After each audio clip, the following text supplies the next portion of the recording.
Ah ouais, non mais je suis pas prêt, j'étais pas prêt. Les gars, j'étais tranquillement installé tranquillement devant mon PC à regarder l'épisode, du coup l'épisode 26 d'Inazuma Eleven Orion. Qu'est-ce que je vois? Un but exceptionnel, il est totalement improbable à la fin. Je pense que les amis, j'étais absolument pas prêt et je suis certain en tout cas que vous aussi, vous n'étiez pas prêt. Moi, j'étais tranquillement installé devant l'épisode. Je me dis voilà, le Japon, ils portent enfin leur coronets, ils trouvent enfin des solutions à leurs problèmes de l'équipe d'Espagne. Ils arrivent enfin en tout cas à jouer à peu près d'un niveau équivalent pour pouvoir en tout cas reverser la situation. Ils égalisent enfin. J'étais limite prêt en tout cas à me dire que l'épisode était fini, à quitter la page YouTube, à aller manger un morceau. Qu'est-ce que je vois pas? Le but de l'Espagne, totalement improbable avec du coup une technique combinée mais tellement éblouissante et tellement puissante et tellement rapide et tellement forte que même Mark Evans, les amis, là je le répète, même Mark Evans n'a rien vu passer. C'est quand même un truc de fou. La force là, la production, les amis, à la base, moi je pensais qu'ils allaient nous laisser sur un petit moment de tension, l'Espagne qui va engager, Clario qui va encore nous sortir une petite punchline pour lancer un petit peu les débats en vue du coup du troisième épisode d'affilée sur le match là qui sera donc le dernier du coup avec l'épisode 27. Et je me suis dit que voilà, on va s'arrêter sur un moment de tension,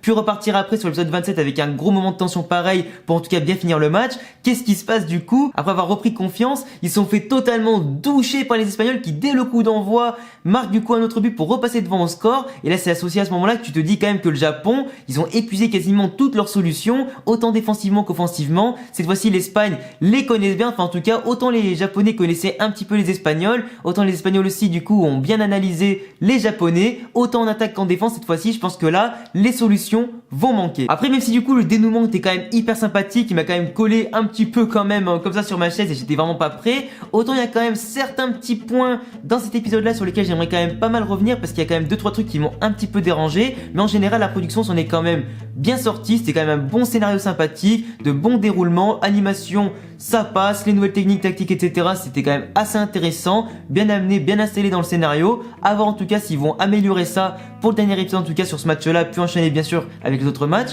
Mais c'est vrai que là, il y a 2-3 points qui m'ont déçu, on va en reparler maintenant. Déjà les amis, comment bien sûr parler de cet épisode là sans commencer directement la review analyse de la semaine, sans parler bien sûr et surtout sans commencer par Mark Evans et Clay Orban, les deux capitaines de chaque sélection qui sont vraiment hors normes, qui montrent à quel point les deux sont pleins de talent, sont surtout plein de travail, qui ont su progresser chacun de leur côté, qui ont en tout cas attendu ce match avec impatience pour se mesurer à l'un comme à l'autre. Tous les deux en tout cas se surpassent à chaque duel, à chaque tir, à chaque arrêt, à chaque tentative en tout cas de marquer ou de stopper le tir adverse. Tous les deux en tout cas se tirent vraiment vers le haut, ils sont entraînés vraiment très dur de chaque côté, ils se surpassent à chaque fois dans ce match là à chaque instant pour nous montrer vraiment un football de top niveau mondial. Parce que autant Clario on savait qu'il avait le niveau mondial, qu'il était vraiment hors norme et tout ça, autant là Mark Evans les amis il montre clairement ses coronets, il montre vraiment aux yeux du monde et pas seulement aux yeux du Japon et ses potes et tout ce que tu veux, ni à l'Espagne d'ailleurs, que c'est vraiment aussi un gardien de top niveau mondial qui a su s'adapter au dernier épisode notamment pour contrer le Diamond Ray pour la première fois de Clay Orban. Cette fois-ci les amis il a su en tout cas contrer même le tir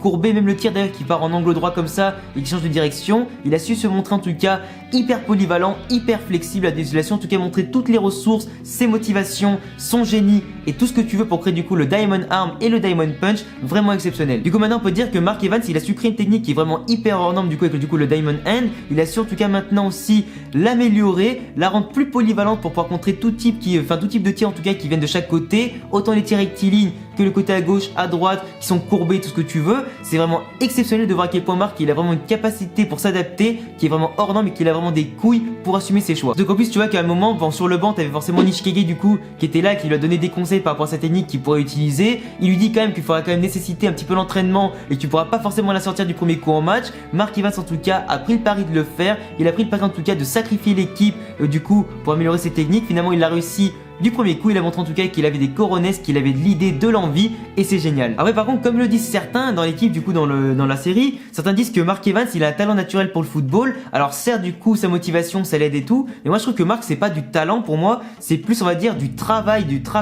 tout ça. C'est comme quand tu dis vraiment que Lionel Messi dans la vraie vie c'est full talent et Cristiano Ronaldo par exemple c'est full travail. Bah je suis désolé mais quand même Ronaldo malgré tout le travail qu'il a fait, il a quand même besoin de talent et inversement Messi malgré tout le talent qu'il a, il a aussi besoin de travailler. Le talent ne fait pas tout, faut forcément du coup allier le talent et le travail pour cultiver le talent, le polir comme un diamant et surtout en faire un truc exceptionnel. Du coup vraiment chapeau à eux deux, chapeau à ces deux leaders là que sont Mark Evans et Clario qui nous montrent vraiment un match de top niveau mondial avec de beaux tirs, de beaux arrêts, de belles choses et c'est vraiment hyper cool à voir. On va passer maintenant les amis à d'autres éléments qui m'ont intéressé dans cet épisode là, donc Nosaka et Ichiyoshi. Alors même si pour l'instant Ichiyoshi on voit pas forcément des trucs de lui, il montre pas des trucs exceptionnels et tout ça, il sert en tout cas beaucoup à Nosaka pour analyser le jeu des équipes adverses, pour analyser, pour du coup utiliser la tactique du général, du coup forcément pour faire passer les informations à tous les coéquipiers, faire en sorte en tout cas que tout se passe bien, que les tactiques se diffusent bien pour que tout le monde puisse en tout cas profiter des points faibles de l'adversaire. Nosaka en tout cas qui montre comme d'habitude un leadership sur le terrain au milieu de terrain, c'est lui en tout cas qui construit le collectif, les tactiques, qui les utilise, qui les génère en attaque et en défense,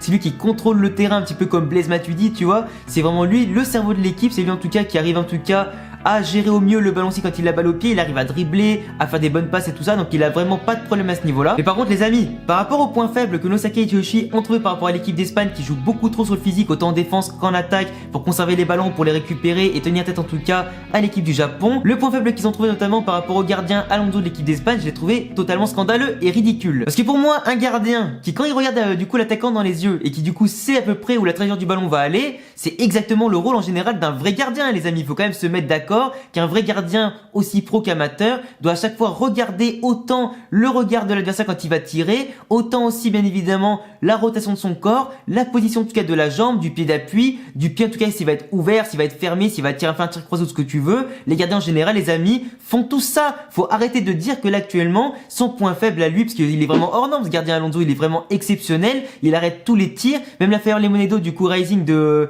Gujin a été arrêté. C'est vraiment un gardien de top niveau mondial qui va pas se laisser marquer des buts hyper facilement. Certes il a pris du coup la technique combinée de Sean et Hayden, mais elle était quand même surpuissante et un peu inattendue, donc forcément là il pouvait rien faire. Mais là le but qu'il prend du coup juste après, je suis désolé mais c'est pas forcément une vraie explication. Pour moi c'est pas un vrai but, c'est pas un truc exceptionnel. Enfin forcément un gardien s'il voit pas la balle partir parce que t'as un gros connard devant lui qui lui bouche la vue, bah t'auras beau être Buffon, Neuer, Casillas, Derrea et tout ce que tu veux, la balle si tu la vois pas partir tu peux pas l'encaisser, enfin tu peux que l'encaisser quoi. Vraiment la production j'ai trouvé totalement conne de faire ça. Moi t'avais du coup une séquence avec le défenseur qui se met devant, il a un petit peu hésité, il était tout paniqué le pélo, au final il a su l'arrêter derrière du coup la technique de Gujin ou de Hayden je sais plus, mais juste après il se prend le but après que Gujin du coup fasse une magnifique feinte pour qu'après donc ce soit Hayden qui tire dans la foulée, genre le mec forcément parce qu'il a pas vu la balle mais il se dit Anigo nique sa mère quoi. Après les gars c'est un petit coup de gueule de ma part mais je veux dire quand t'as un grand gardien qui va arrêter des techniques au Fire Lemonedo et tout ce que tu veux, il va pas se prendre un but aussi facilement comme ça, c'est quand même de la merde. Après par rapport aussi pour rester un petit peu sur Nosaka et Ichiyoshi, les nouvelles tactiques en tout cas qu'ils ont mis en place pour le jeu du Japon c'était vraiment hyper intéressant, que ce soit notamment le jeu en triangle qui fait aussi une petite référence notamment du coup par rapport à l'Espagne, un gros clin d'œil au tiki-taka espagnol que peut faire notamment le Real Madrid ou le Barça avec du coup les jeux en triangle, les dédoublements, du coup tu te donnes la balle à toi, tu me la ranges, je te la passe à côté etc pour faire courir l'adversaire avec des doubles triangles. C'est vraiment le beau jeu, le beau football comme l'Ajax en tout cas nous l'a montré maintenant en Ligue des Champions. C'est beau, c'est tranquille, ça circule, c'est fluide, tu fais des appels, je la récupère, je décroche, tu donnes, c'est vraiment hyper beau à voir, c'est vraiment hyper stylé. Donc en tout cas stylé de la part de la production d'avoir fait quand même une petite référence à ça qui était vraiment la bienvenue. Après la technique du double bloc un petit peu en mode basket, le double écran, tout ce que tu veux, certes au début c'était un petit peu efficace, voire un petit peu bullshit pour éviter que ton collègue tombe, pour qu'il puisse repartir du coup en étant bien placé, pour qu'il puisse rester devant l'adversaire et tout ça, ou encaisser carrément du coup attaquer à 2 contre 1 pour du coup récupérer les ballons. Certes c'était un petit peu intéressant etc, mais du coup au final ça n'a pas été très efficace très longtemps vu que du coup les équipes espagnoles ont rapidement du coup compris le truc, autant du double triangle que du coup du double bloc. Ils ont su rapidement en tout cas s'adapter,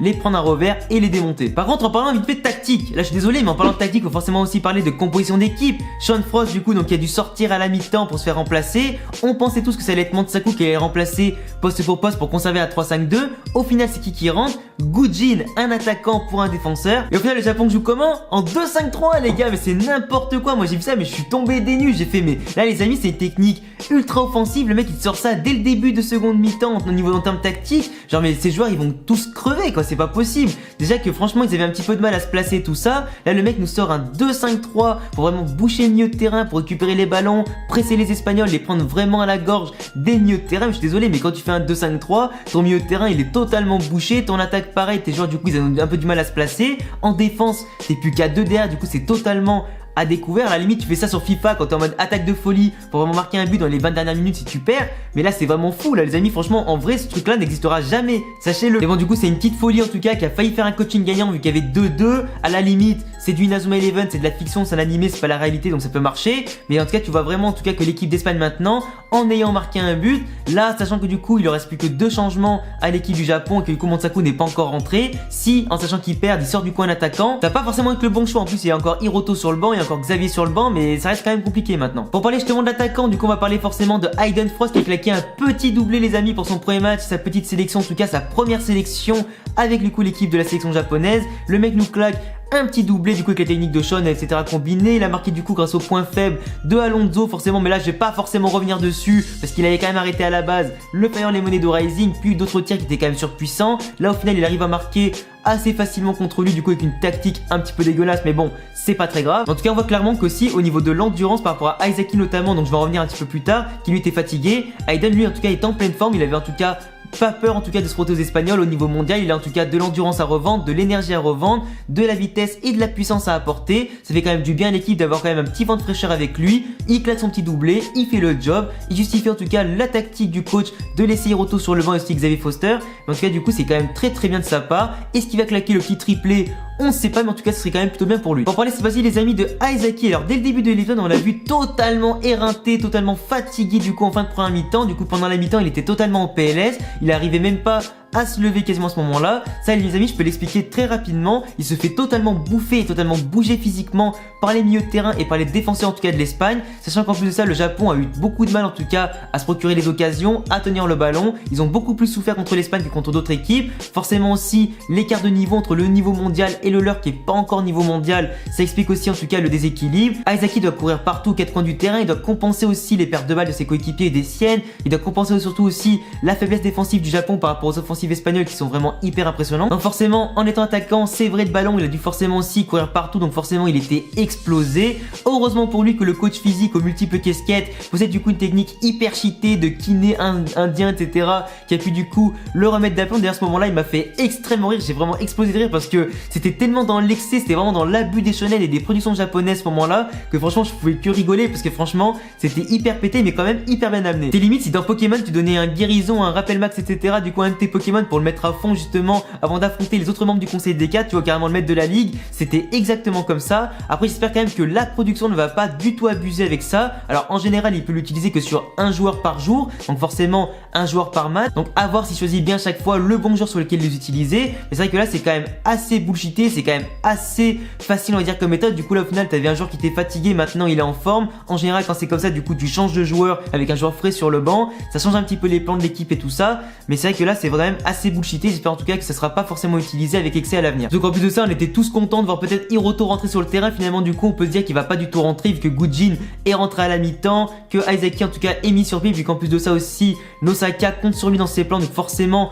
on peut déjà imaginer le fait que le Japon va égaliser à 3-3 ou remporter le match 4-3 grâce à Last Resort du coup qui sera utilisé avec Asuto et Isaki. Les Espagnols en tout cas les amis qui ont à la base sous-estimé l'équipe du Japon. Donc on avait un petit flashback du coup à l'époque où ils n'étaient pas encore qualifiés pour dire que telle équipe était dangereuse, telle équipe l'était pas ou pas. Personne en tout cas n'imaginait que le Japon pourrait être dangereux pour eux. Au final le coach de l'Espagne, tous ses autres coéquipiers à Clario l'ont écouté, l'ont suivi en tout cas dans ses conseils, tout ce que tu veux. Ils ont fait d'autres entraînements spécifiques justement pour affronter le Japon, pour les connaître par cœur. En tout cas que l'Espagne respecte le Japon du début à la fin. Ils ont en tout cas envie de leur montrer tout leur talent et leur montrer c'est quoi le niveau mondial. Et du coup là on peut limite dire que justement grâce à cette prise au sérieux justement Marc en a fait les frais malheureusement pour lui. Ils ont tous été pris au sérieux, du coup ils leur ont balancé directement le tir combiné qui a permis à l'Espagne notamment de prendre le but du 3-2 pour reprendre l'avantage. Mais là les amis si on peut faire rapidement un petit bilan, sachant que l'Espagne nous avait absolument rien montré de leur technique, de leur tactique et tout ce que tu veux, de leur puissance, simplement un avant-goût. Et là comme on voit en tout cas le Japon qui défensivement et offensivement sont largement dépassés, on va quand même dire que ça va être hyper dur pour eux de remarquer d'autres buts,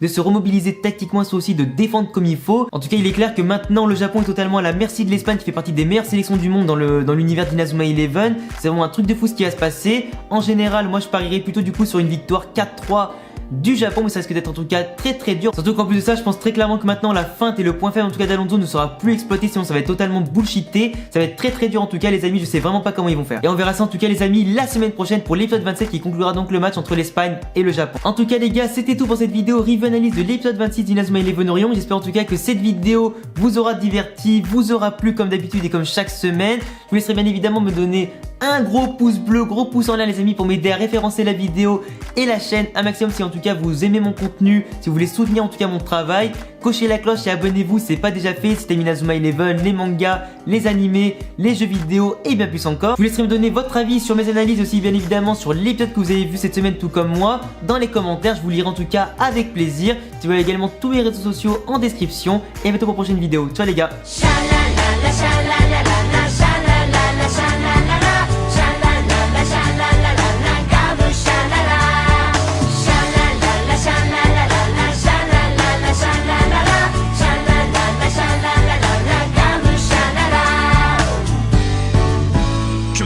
Bad.